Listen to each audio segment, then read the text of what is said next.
Tā, un uz interviju, kā jau ierasts pēc spēles, arī pretinieku komandas treneris Kaspars Mudelis. Čau! Čau, čau! Komandai piedzīvots zaudējums pret līgas līderu vienību ar rezultātu 10-2. Tad uz karstām pēdām varbūt tavs tāds īsais komentārs par visu spēli kopumā. Ja skatāmies visu spēli kopumā, tad laikam rezultāts neraksturo, kāda spēle bija kopumā. Ja pastās tikai rezultātu, tad liktos, ka sagrāva. Bet, ja mēs skatāmies spēli kopumā, 2 periodus, manuprāt, ļoti labs florbols, labā tempā, ar daudz dažādiem momentiem, situācijām. Jā, bet, diemžēl 3. periodā vai mēs nebijām gatavi, vai arī nenoskaņojāmies, bet pieļāvām tik daudz kļūdas, nepiespiestas kļūdas, kur pretinieki mūs sodīja, ka tas spēles liktenis jau skatoties no tādā spēles ritējuma, kādā 56. minūtē jau bija izšķirts, praktiski zaudējām spēli 5 minūtēs. Mēs tur mēģinājām vēl atspēlēties, bet ielaižot jau mēs jau metām mieru, un tāpēc tas rezultāts ir kāds ir, bet jāgatavojas jau rītdien. Un tieši tā, vēl viss nav zaudēts, sērija līdz 4 uzvarām. Jā, runājot par to momentu, var teikt, tā tad pārēja no 2. perioda uz 3. tas lūzuma brīdis, kad arī Ulbrikai izdevās 3. trešdaļas sākumā iegūt pārsvaru. Varbūt var atklāt, par ko tieši runājāt komandas iekšienē starp 2. un 3. periodu, uz ko centāties likt uzsvaru tieši spēles noslēdzošajās minūtēs. Jā, uzsvaru likām uz visām tām lietām, ko mēs tieši izdarījām. Precīzāk sakot, neizdarījām, un kur ielaidām golus. Mēs zinājām, ka tas mazākums, kas tika noturēts 2. periodā, 3. periodā īsti nestrādās, un bišķiņ tur jāpamaina tas piegājiens. Vienā no situācijām viss nostrādāja, un 2. situācijā līdz galam čaļi nenostrādāja, un arī guva vārdus uzreiz. Un tad sekoja vēl tur dažas epizodes, kuras mēs tieši izrunājām, ka šādi nedaram, un izdarījām. Un pretinieks iemet. Viss pa vārtu priekšu, te sodi, provokācijas un tam līdzīgi, ka jātur vēs prātu. Un tieši tās situācijas arī, manuprāt, izteica to salauza spēli, noteica to spēles likteni un to virzību. Un pēc tam jau ir jāatspēlējas, jāriskē. Un risks šodien neattaisnojās. Ne mēs iemetām pēc tam, bet ielaidām. Līdz ar to jāpadomā. Ja mēs paskatāmies varbūt no pozitīvās puses, kaut kas jau labs arī bija ņemams no 1. un 2. spēles trešdaļas, jo tikai ar 1 vārtu deficītu noslēdzās tātad 40 minūtes. Varbūt kaut ko vari tur izcelt savas komandas spēlē? Tas ir tas stāsts, kad mēs gatavojāmies un domājām par spēli kā tādu līdz 2. un 3. 1. un 2. trešdaļā. Tās kļūdas un tās situācijas mēs nospēlējām daudz maz tādas, kādas mēs bijām ekspektējuši. Un kāds tas spēles ritējumam bija jābūt. Spēle arī bija līdzīga, rezultāts līdzīgs. 2. perioda beigās jau spēle arī izlīdzinājās. Arī līdz ar to pretinieki arvien vairāk pieļauj kļūdas. Mēs gan nespējām viņas realizēt, jā, bet pirmajos 2 periodu parādīja, kad var spēlēt. Un, ja jāsaka godīgi, mēs šodien spēles zaudējām ne jau dēļ pretinieka taktiskajiem vai kādām tur tādām lietām, bet vairāk uz savām kļūdām, kur pretinieks mūs sodīja. Kas bija paredzams un par ko mēs runājām, ka pat šāda augsta līmeņa pretinieka mēs nevaram pieļaut tik vieglprātīgas kļūdas, ka viņi mūs sodīs par to. Un tieši tas šodien notika. Ja skatāmies spēli kopumā, jāapstāsta, protams, video, jāanalizē un tā tālāk, bet pirmie 2 periodi parādīja, ka mēs varam spēlēt. Ja mēs nepieļaujam kļūdas, ja mēs strādājam un darām visu, kas ir jādara, mēs varam spēlēt līdzīgs ar līdzīgu. Tieši 3. periodā bija atslābums. Tātad var teikt, pirmās 40 minūtes bija tuvu izcilam, ja? Varbūt neizcilam, bet tuvu tam, kā vēlētos. Jā, jo ilgāk tā spēle ietu līdzvērtīga, jo mums vairāk iespējas būtu aizķerties. Jā, runājot varbūt par to, kā vēl tika gūti vārti, tad, ja pareizi atceros, pirmais vārdu gums vairākumā. Tur Kīsnits ļoti tālu precīzi metienu izcēlās. Un otrais vairāk tādā kā pretuzbrukumā Grunbergs no savas aizsardzības zonas, pēc tam uz Jēgaru uz otru malu. Un tādā veidā tika gūti 2 vārti, bet īsti neviens nebija tāda ilgstoša kontrola uzbrukumā. Un neizdevās jums tur īpaši neko izveidot. Varbūt var nokomentēt tātad šo te ieiešanu pretinieku zonā, kas izdevās, kas neizdevās. Viss kārts nevar atklāt, bet nesaki? no savas zonas jau mēs izgājām labi. No tā presinga, ko viņi piedāvā, tas arī bija pārvarams. Jā. Tur mums īsti, man liekas, nevienreiz niepēda. Bet jāpadomā par viņu zonu, par turpinājumiem, par situācijām, kas notiek, kad mēs tiekam ārā no zonas, par kustību un tam līdzīgi. Jā. Vēl ātri piebildīšu droši skatītāji, uzdodam sev interesējošus jautājumus šeit pat tātad komentāros. Varu paspēt vēl uzdot gan Lielvārdas trenerim, gan arī pēc tam Andrim Pīlupam, Ulbraks trenerim. Tad, ja mēs tuvojamies tā noslēdzoši intervijas beigām, tāds jautājums, kā tad būtu vispareizāk Lielvārdas komandai sagatavoties rītdienas spēlē? Jā, tātad rītdien jau nākamā spēle. Ņemot vērā to, ka tiešām Ulbraka augsta līmeņa komanda, to arī viņi pierādīja regulārajā sezonā. Kas tad būs tās galvenās lietas, kas tad ir jāizdara varbūt šovakar, vēl rīt pa dienu? Laikam lielākais klupšanas akmens ir mūsu pašu kļūdas. Jāsakārto tās lietas, kur mēs paši kļūdamies.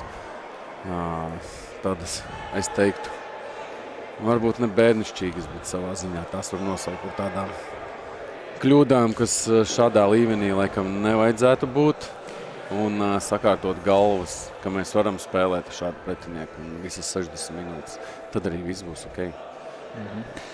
Tad novēlu ar tādu optimismu doties rītdienas spēlē, un tad jau raudzīsim, kā viņa izvērtīsies. Bet liels paldies tev par šo interviju. Skatos, arī skatītājiem nav īsti jautājumu. Līdz ar to tiksimies rītdien, arī rīt pēc spēles kārtējā intervija. Un tātad paldies tev par šo. Un tiekamies rīt. Tieši tā. Un uz pēcspēles interviju arī pievienojies Ulbraks treneris Andris Pīlups. Nav gluži šampis, bet Iļģiciem veselības oriģinālais par pirmo uzvaru play-offā. Jā, tad droši izbaudi Iļģiciem. Bet mans sākuma jautājums būs tāds, vai šodienas spēle bija smaga, vai tieši otrādi viegla? Tavs pirmais viedoklis par to. Reti, kur spēle ir viegla, tā paņem spēkus. Es domāju, ka diezgan grūti bija vispār sagatavoties nedēļu šai spēlē. Pat spēle varbūt nebija tik smaga, bet tās gaidas bija, es domāju, grūtākas. Tad, kad jau aiziet tie, kas ir spēlētāji, pirmās minūtes laukumā esi, un tad jau satraukums ir prom. Bet, ja skatās uz rezultātu, es uzskatu, bija 2 labi periodi, pirmais un trešais, un otrais bija tāds mūsu izpildījumā pašvaks. Nav man tam skaidrojumi īsti, kāpēc mēs bijām tik pasīvi, mazkustīgi, un paši devām projām iniciatīvu un pārliecību pretiniekam. Tāpēc pirms trešā bišķiņi izdevās sapurināties un sapurināt, šo to pamainījām un izdevās gūt tos goliņus, un tad jau aizgāja visi savās vietās. Trešās trešdaļas sākumā ļoti daudz gūti vārti, atvērās Ulbrakai jau uzbrukums. Man tāds interesants jautājums, varbūt var atklāt, ko tad pārunāja ar savu komandu no otrā perioda, trešā perioda ģērbtuvē, kas varbūt tieši kaut kas mainīja tātad šo te spēles iniciatīvu un Ulbrakai izdevās gūt vairākus vārtus īsā laikā. Pirmkārt jau mums bija daudz metienu mēģinājumu pēc 2 periodiem, ļoti daudz, bet maz neprecīzi. Tas nebija tā, ka mēs slikti uzbrukām, teorijā mēs uzbrukām daudz un labi. Visus abus pirmos periodus vienkārši nevarējām neizdevās gūt vārdus, tāpēc tā spēle visu laiku bija tāda rezultātā līdzīga, un bišķiņi ir tā nervozitāte, ka tur viena vai divu vārdu starpība florbolā, tad ļoti ātri var mainīties pretējā virzienā. Trešo periodu mēs iesākām ar vairākumu, pārunājām. Tā bija viena lieta, ko mēs pārunājām precīzi, kas ir jāizdara, un tieši tā arī guvām vārdus ļoti ātri. Un tas atkal iedeva to bišķiņu pārsvaru, tad Lielvārde sāka vairāk atvērties, plašāk spēlēt, augstāk, mums parādījās vairāk koridori un brīvas piespēļu līnijas, un arī tādā, piemēram, ja Krišānu ņemam par piemēru, viņš 1 uz 1, ja tik daudz vietu iedod spēlēt 1 pret 1 pretinieks savā zonā, tad viņš var tikt galā ar pretspēlētāju. Un to arī izdarīja, parādīja. Cik reizes šodien viņš parādīja? 4 vai 5? 4 vārti. Jā, tieši tas arī bija viens no jautājumiem, ko vēlējos uzsvērt. Tiltiņš ļoti labu spēli, manuprāt, aizvadīja. Tam arī piekrīt skatītāji. Var pat nolasīt komentārus Tiltiņš Malacis un Krišjāns Mašīna. Ja? Tā kā atzīti tika nopelnīts tātad MVP. Krišjāns bija rezultatīvs, daudz vārdus guva šodien, bet man, piemēram, gribētos tiešraidē pateikt, ka es gribētu uzsvērt no otras maiņas Matīs Miller. Tas bija otrs spēlētājs, tieši tā. Kurš bija tāds atslēgas spēlētājs savā maiņā, teiksim tā. Un, trešajiem gribētu teikt, ka varbūt neizdevās tik labi, bet sagriezīšu video un parādīšu. Vieglāk ir parādīt uz bildītē, nekā varbūt vārdos pateikt, kas tieši, kāpēc, manuprāt, tieši viņiem tā spēle tur buksēja. To visu var uzlabot. Tā kā, jā, kopumā. Skatījos trešajā periodā arī mazliet pamainīt tieši trešo virknējumu. Jā, bija virknējumos 2 spēlētāju izmaiņas. Jā. Jā. Kaut kā tā. Labs ir. Jā, tieši par Milleru es arī biju mazliet atzīmējis, manuprāt, viens no spēlētājiem, kas tieši uzsāka spēli un arī tādējādi Ulbroka izvirzījās vadībā. Jā. Jā, runājot, varbūt atgriežoties par tēmas pa vairākumiem. Pirmais vairākums, es neteikšu, ka tradicionāli, bet izspēli uz Trofmenko šķiet vienmēr var gaidīt. Jā. Labi, mums ir daudz iestrādes no tām vienas vai dažām pozīcijām vairākumā. Un šīs nedēļas laikā mums bija vairākumā izmaiņas, tad es biju paredzējis vienu virknējumu, pēc tam man nepatika, kā mēs tur strādājam treniņos un kaut ko tur izdomājam pa savam, tad es atkal izjaucu un bija varbūt bišķiņ bažas, kā tad šis saliktais vairākums, piemēram, Valters Lapiņš nav iepriekš spēlējis vairākumā, šoreiz viņš bija tajā pirmajā pieciniekā, Matīs tika izņemts no pirmā vairākuma piecinieka, Niks arī, ja, Rolis iepriekš ir spēlējis, diezgan daudz izmaiņas bija spēlētāju ziņā, bet kopumā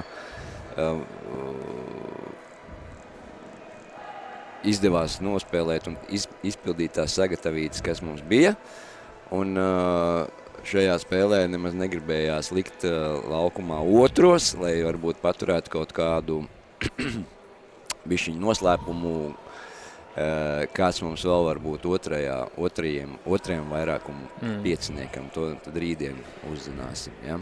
Labi, tad slēdzamies klāt, skatāmies, ko tad būs Ulbraka izdomājis ar otro vairākumu. Jā. Ko es vēlējos par tiem vairākumiem pieminēt, jā, tātad pirmo izdevās realizēt diezgan ātri, pēc tam šķiet Lielvārde kaut ko pamainīja, vairāk nosēdās, un tieši ar Rolandu Kovaļevski arī starp pirmo un otro, vai pēc starp otro un trešo periodu pārnājām to, kad vairāk nepieciešama metienu no perimetra, jo diezgan zem viņa spēlēm tieši pieminēja Krišjānim jāmet pa vārtiem, un tieši to viņš arī izdarīja pirmajās sekundēs. Mēs tieši precīzi to arī sarunājām, kā tas ir jāizdara, un viņš bija bišķiņ iepriekš pirmajās tajās reizēs tāds bišķi tā kā saspringts, kaut ko gribēja izdarīt vairāk un sarežģītāk nekā tur tajā situācijā ir vajadzīgs, un pēc tam mēs 3. perioda sākumā nospēlēja pavisam vienkārši un precīzi un atbrīvoti un guvu vārdus. Tieši tā. Jā, nu, runājot vispār par spēli, pirmajā play-off cīņa, manuprāt, emocionāla spēle piekritīs. Nu, tādā ziņā atmosfēra, kā cīnās abu komandu spēlētāji. Nu, to var izjust uz vietas esot. Televīzijā to ir grūti parādīt. Es domāju, tās sajūtas un emocijas, kas notiek apkārt. Un, tāpēc jānāk uz spēlēm klātienē. Protams, ka play-off spēle ir play-off spēle. Tas visiem būs kaut kāds pacelāts noskaņojums un nedaudz mandrāžu, bet vai tāda emocionāla no spēlētāja puses, es nezinu, ka būtu, tā neteikt, ka būtu bijis baigi kaut kas tur. Nu, tas, kas man lēca acīs, pirmkārt bija Blumfelds, kurš pēc divcīņām aktīvi uzgavilē kopā ar Soliņu, kad divcīņa ir uzvarēta. Jā, es nezinu, vai skatītāji to pamanīja, bet manuprāt, video varēja to redzēt. Un otrs moments, ko es vēl varu pamanīt, ir Tiltiņš kā svin vārtu gūmus. Cenšas visu komandu uzkurināt vēl vairāk, līdz ar to, manuprāt, tas bija emocionāli. Nikam šī, protams, bija īpaša spēle, pret bijušo klubu, un viņam tur savu veidu, teiksim, noskaņošanās bija vajadzīga tam visam, tas ir saprotams, un nebija arī viņam tik viegli. Bet es teikšu, ka tieši otrādi, es domāju, tieši lielvārds puiši pārāk daudz sevi, savus procesoriņus pārslogoja, pievēršot tik lielu uzmanību Nikam. Ja? Es domāju, tas viņi paši sev, ja tā teikt, šāva kājās. Ja? Tā kā, nevajadzīgi, es domāju, arī gan jau viņi izdarīs tos secinājumus. Kaut ko grib viens otram pierādīt, lai tās paliek viņu tur iekšējās darīšanas, bet katrā ziņā, es domāju, mēs no šādām situācijām izgājām kā uzvarētāji, tā var teikt. Okay. Tā, mums beidzot arī ir ienācis Instagram laivā komentos jautājums, un tas vairāk ir, vai piekrīt šim te lēmumam vai nē, bet jautājums skan šādi, vai tas ir pareizi, ka esot vairākumā tiesneši izdomā vairākumu vidū uztaisīt šo te saucamo komercpauzi, jeb power break angliski. Kurā tas bija? Tas bija, man šķiet, tas bija pēdējā trešdaļā. Es arī neatminos, bet tā bija. Tiešām bija. Es varbūt mūsu vairākumā laikā. Es godīgi sakot neatceros, vai tiešām tā bija. Tiesnešiem ir noteikts, kādā laika posmā viņiem ir jāaptur šī spēle reklāmām, tam power breakam, un viņi, ja viņi to neizdarīs tādā piemērotā brīdī, tad viņi nezina, kad nākamo reizi var Īsti piebildu otrajā periodā bija. Jā. Un otrajā periodā es skatos sots tātad lielvērtas komandai, tātad tas bija jūsu vairākums. Izskrējis no galvas. Tiešām varbūt. Tas var nākt pa labu tai komandai, kas ir vairākumā, tur faktiski minūtes sanāk apspriesties un varbūt atpūtināt to pirmo spēcīgāko vairākumu piecinieku. Bet to var ņemt tiesnešu komiteju vērā, apspriest šādu situāciju, vai to drīkstētu darīt. Es baigi nekomentēšu tagad. Es domāju, ka tas ir par labu vairākumā spēlējošai komandai, jā. Raudzīsim, kā būs. Jā, tad varbūt tādi tagad jau uz noslēdzošo pusi. Rītā tad nākamā spēle jau pret Lielvārdi, šeit pat Ulbrakās 7 vakarā. Varbūt vari nokomentēt, kas ir tas svarīgākais varbūt gan tev, kā trenerim, gan spēlētājiem, kas būtu jāizdara šovakar vai rīt pa dienu, lai labāk sagatavotos rītdienas spēlē. Ir jāatpūšās. Tas ir pats svarīgākais. Jāatpūšās, lai rītdien būtu atkal pēc iespējas labāk skrējēji. Tas ir vairāk puišiem. Puišiem Bumbiņš zem galda, jā. tas puišiem attiecās. Treneris brauks mājās un ies cauri vēlreiz visai spēlē un analizēs, griezīs momentus un tā. Šobrīd mēs esam tādā pozīcijā, ka mums nav nepieciešams kaut ko mainīt. Mēs varam uzlabot kādas detaļas, individuālas lietas spēlētājiem rādīt, kaut kādas lietiņas, kur varētu nospēlēt labāk, piemēram, ja. Tāpēc kopumā taktiski vismaz pagaidām mēs gaidīsim tā kā lielvārdas gājienu ar zirdziņu, ja, un tad reaģēsim. Jā, nu tad vēl veiksmi sagaidīt šo te gājienu un attiecīgi reaģēt nākamajā spēlē.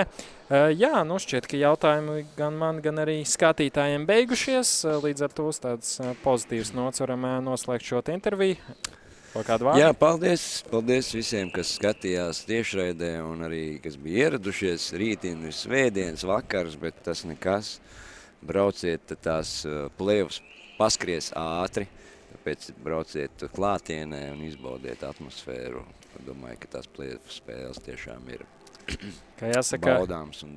Floorballs ir foršs, vai ne? Jā, jābrauc un jābauda. Jā, tieši tā. Visi aicināti rīt Ulbrukā. Paldies visiem. Jā, paldies, kas pieslēdzās un tiekamies rītdien. Čau. Čau.